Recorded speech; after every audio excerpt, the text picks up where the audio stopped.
Church, after Olajuwon started up with his nonsense, Katina said, y'all better get these mics off of me before the real Katina show up. And to that I say, bring her out, bring her out. I got my notes. I hope y'all got yours. Let's get on into this damn mess.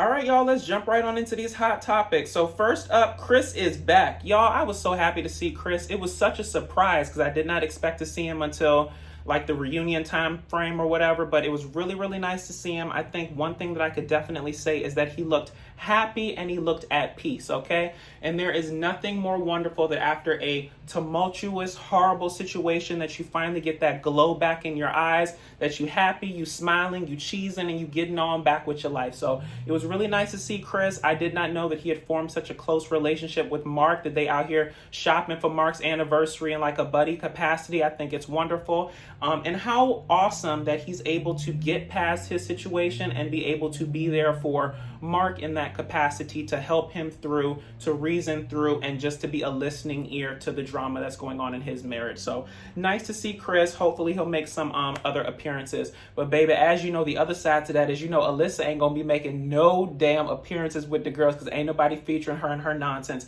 Keep that lady away until the reunion. All right.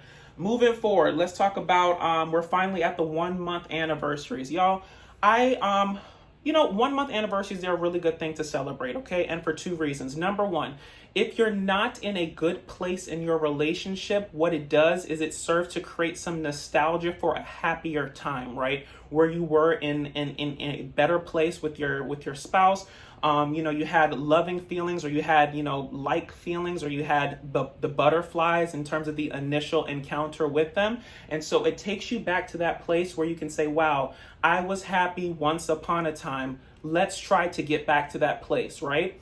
And on the other side, if you are in a good side of your relationship, at the 1 month anniversary, then it really just shows how far you've come in a short amount of time. And also, it makes you happy and joyful for the road ahead. So good job for them celebrating their 1 month anniversaries. Clearly not everyone got there because, like I said, Chris and Alyssa did not get there. So everybody doesn't get to their 1 month anniversary. It's a wonderful thing to celebrate if you have it.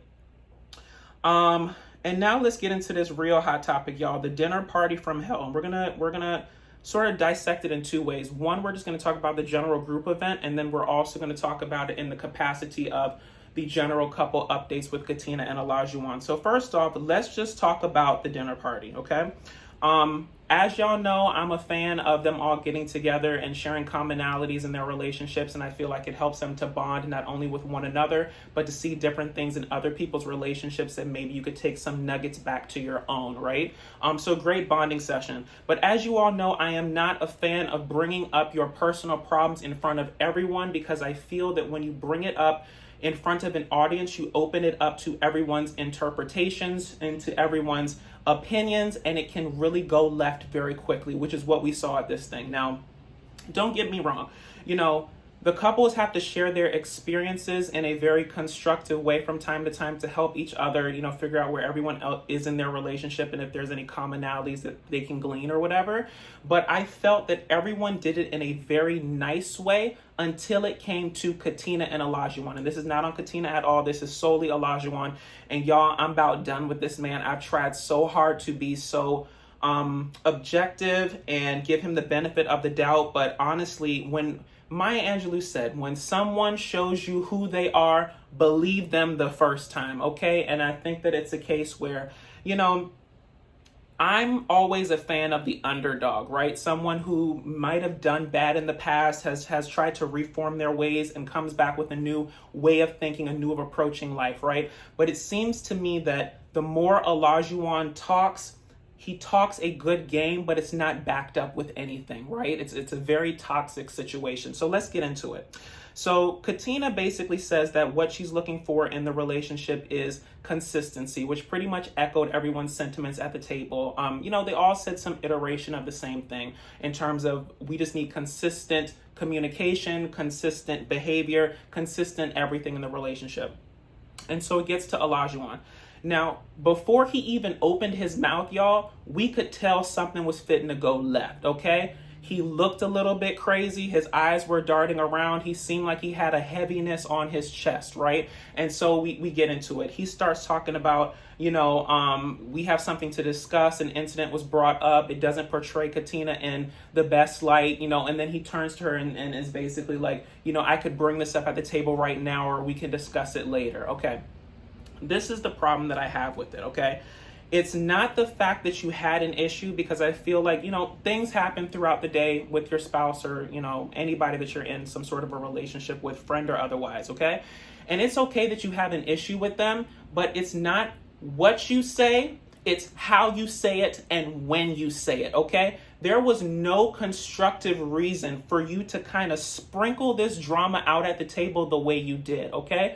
First off, everyone was being very constructive in their individual relationships. And what you did was try to put Katina out there on some gimme gotcha type shit, right? Some like, this doesn't make her look good, as a wife. And I don't really want to put her out the way that, the way that I'm about to and stuff like that. So I might need to save it for later.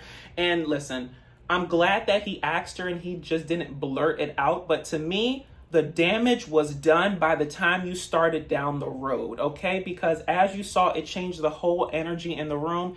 Everyone became kind of withdrawn and reserved, and they were looking at y'all crazy, okay? But the glaring sentiment, it seemed, was that Olajuwon was wrong for how he approached it at the table, and I agree. Listen, you need to find a way to have a better poker face in the situation. I understand that you're mad. I'm understanding that, this caught you off guard and XYZ, but that table wasn't the time or the place to make accusations that she couldn't defend herself from, Like, if you have a problem with me, tell me the damn problem. It's the same thing with Steve and Noy, where Noy left after the whole noodle war and she got on social media and she started telling every Tom, Dick, and Harry about the stuff that she didn't even tell her damn husband, okay? It's the same form here, except Olajuwon and Katina were in the same room at the same time when it went down, okay? Do not tell anybody else something that you have not brought to me, allowed me to explain, and allowed me to, have a constructive conversation with, okay? So I'm glad that the ladies came to Katina's defense. And, Noy was like, this is a private conversation. I think truer words couldn't have been spoken. So we knew it was going to go down from there, y'all. But I don't know if it was the worst dinner party I've ever seen. But, he definitely torpedoed the mood of the room with the nonsense that he started, okay? So now let's get into our general couple updates. Let's just start with Katina and Olajuwon since we're already on a roll. So taking a step back, Katina plans the 1 month anniversary and she plans a gondola ride. Y'all, as I said before, the 1 month anniversaries are an important time for them to either figure out, if they're not doing well, what they can fix. If they are doing well, what they can continue.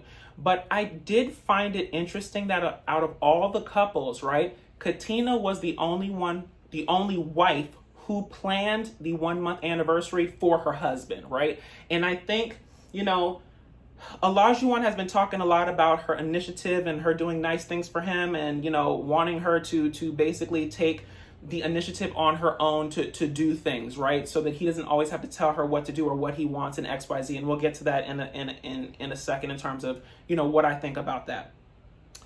But as I've stated before in prior reviews, I do feel that all of this, her trying to meet his expectations, puts them at an uneven playing field in the relationship, because it's always her trying to find a way to get up to his affection, to meet his level, to do these arbitrary things that, it's almost like there's a finish line, right? And every time she gets close, he moves the finish line. She gets a little bit closer, he moves the finish line, right? And it borders on toxic. And I said this in a prior review before, like, it seems like pseudo Stockholm syndrome, where she's so infatuated with the idea of being in this relationship or what the marriage represents that she allows herself to be diminished for his satisfaction or for his, higher place in the relationship or some pedestal that he's put himself on, and she validates through her behavior, okay?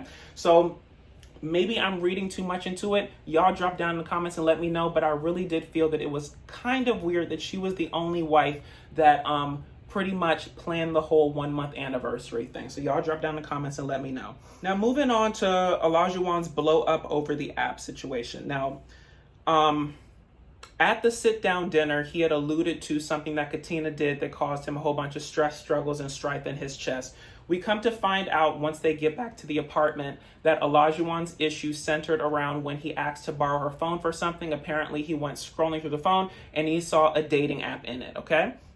So because he saw this dating app, he got upset in his chest and he decided that, this was the be all and end all of her character. Apparently, so the insinuation seems to be that the mere fact that she has the app on the phone is disrespectful to the relationship, because when he came into this process, he got rid of all his apps. He's all the way in, he's all about the relationship. And her having this app is a slap in the face of everything that he feels that they're trying to build together, okay? And listen, I'm with people when they're right, and I hold them accountable when they're wrong. Olajuwon, your premise and your argument are full of complete shit, okay? Let me tell y'all something. I don't have a problem with Katina having the app on, okay? From her own mouth, she said that she didn't even know the app was still on the phone, okay? And y'all, I can believe that, because baby, the other day I was trying to order me some Domino's pizza, honey. I had gotten one of those damn little things through the mail, one of the little ads or whatever saying, 2-topping pizza for $10.99 or whatever it was. So I said, I need to download the Domino's app so I can just do it through the app and go pick it up or have it delivered or whatever the case may be. Y'all, when I went to go to the app store to find the Domino's app, apparently the thing said open, which meant that it was already on my phone. I did not even remember putting the Domino's app on the phone, which is why I can believe that there is a situation where Katina had the app on the phone and completely forgot about the app being there, okay? That's why I said this man's premise is bad, okay? You cannot make something the summary judgment of someone's character if you do not at least even bring it to them and allow them to give you an explanation behind it, okay? When you were so, messed up about the app being there, did you happen to even open the app? Did you try to scroll through some of the messages? Did you see how, old the messages were, how new they were? Like, if there were new messages in there, okay, fine, not a problem. You can be as mad as you want to be, XYZ. But if the messages in the app were over a year ago or several months prior to this whole situation, then you don't have a leg to stand on in this situation. And furthermore, the thing that troubled me so much in terms of his actions towards her is twofold. Number one, I told y'all, one of my pet peeves is people talking to me crazy, okay? You will not talk to me crazy, all right? I got enough hugs when I was a kid. My parents told me that they loved me. They told me that I was wonderful. I could do anything that I wanted to do in life, and they sent me out into the world to do that, okay? So I have a basis and a sense of self and self-esteem that when something comes into conflict with that, I know that it's wrong, okay? You will not talk to me crazy. You will not raise your voice at me. I have two speeds. Either number one, I'm going to completely withdraw, okay? I'm going to completely withdraw and you will get nothing from me. Or number two, I'm going to match your crazy. And I think this time, Katina, we saw glimpses of you reaching that moment where you stopped diminishing yourself and you came back present, okay? Because you can only be, diminished for so long. You can only put yourself on a shelf for so long before the real you decides to come out and the real you decides to save you and the real you who knows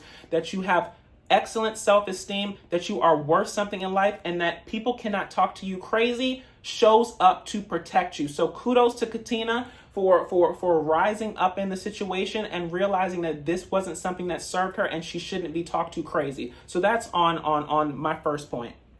On to the second point, y'all. If we just had the 1 month anniversary and you were so enamored about my progress and me doing this thing for you and, you're falling more in like with me and you can see, the forest for the trees in our relationship and that it's moving in the right direction, didn't I deserve just a small modicum of the benefit of the doubt in the situation? Like, the way that he was just so quick to believe the worst of her is very telling, right? And the more and more I think about it and the more and more I dissect the Katina and Olajuwon relationship, it's either one of two things, Katina. Either number one, sis, he's just not that into you, and so he just keeps creating these situations in order to nitpick and substantiate these perceived infractions against you in his mind. Or number two, He is doing all of this as a form of control to break you down so that he can make you submissive into what he wants you to be, okay? So Katina, listen, I'm giving you a lot of credit in terms of rising up, which I do believe you did in the situation. I want you to use that same energy that you had with the camera people and the production people and the Married at First Sight people, where you were like, get these cameras off of me before the real Katina shows up.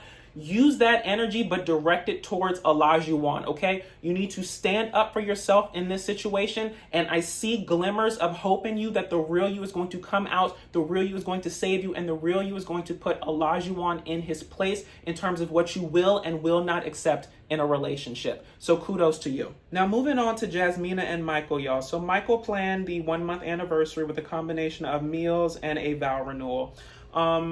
Y'all, I really feel that Michael pulled out all the stops for Jasmina this episode, and I want to commend him for that. You know, he put his feelings in the situation aside and said, I'm going to try to pull on her heartstrings. I'm going to try to find her love language. I'm going to try to remind her of the nostalgia and a wonderful time that we had together in the beginning, in hopes that it will perpetuate what I want to go forward with her. So kudos to him for that.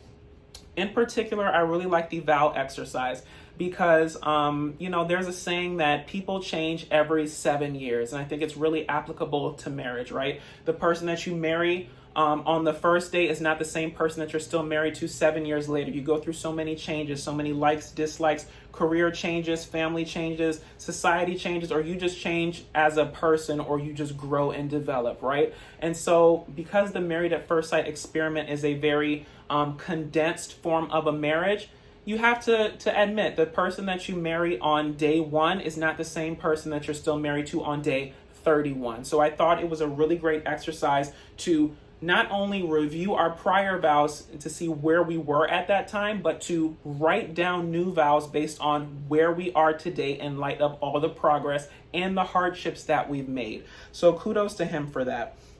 Now, it seems kind of like a bait and switch situation, y'all, because, you know, Jasmina was participative in the actual, you know, stuff that Michael had planned for her. It seemed to be pulling on her heartstrings. She seemed to be really enjoying herself. But then we find out towards the end of the episode, where they're sitting down with the couples and also the preview for next week, that she seems to lack romantic feelings. So I think this would really explain a lot. And taking it back to Olajuwon and Katina, in terms of what I told Katina, you know, she just might not be that into him, okay? Because romantic feelings, yes, they can build, but for some people, they need them to be the baseline of what the relationship is built on, right? So for some people, myself included, if I don't have that initial attraction and that initial spark, I can't move forward with anybody, right? So Jasmina's love language may be that she needs the romance feelings in order to move forward. Otherwise, we are just good friends, okay? I hope that the romantic feelings can build, but in terms of Jasmina, y'all, I think we've just been seeing too many red flags that perhaps she's one of those people that needs the romantic feelings in order to move forward and in order to say yes on decision day. So if that's the case, I don't know if there's really anything that Michael can do to change her mind in the remaining 4 weeks, but we shall see if that shall change. Now on to Lindsey and Mark, y'all. We got a couple of things to talk about with them. Let's talk about first Mark and his job sabbatical. Y'all, somebody is going to need to explain to me exactly how your job calls you up and says, come back after filming over, okay? So I'm confused. Are you fired? Is this a sabbatical? Or are they saying that, you know, this show is taking on a life of its own and you need to concentrate on that before you can be a worthwhile employee to us over here? Y'all drop down in the comments and let me know what the damn thing meant. I was confused by it. So I'm like, am I still getting my check, or do I need to go file for unemployment? I don't know. Do I need to be with Steve over there trying to figure out my life? Or do I still have a ACH coming to my bank account on the 15th and the 31st? Like, make it make sense, okay? And baby, when Lindsey was like, I think it's good that, you know, you don't have a job right now and you can just, you know, take time to figure out what it is you want to do, or you could just focus more on me and the marriage. Baby, the subtext to all that is, Mark, find you another job, okay? Your life barely holding on, okay, with the damn employment that you had, trying to balance it out with Lindsey and all her damn shenanigans.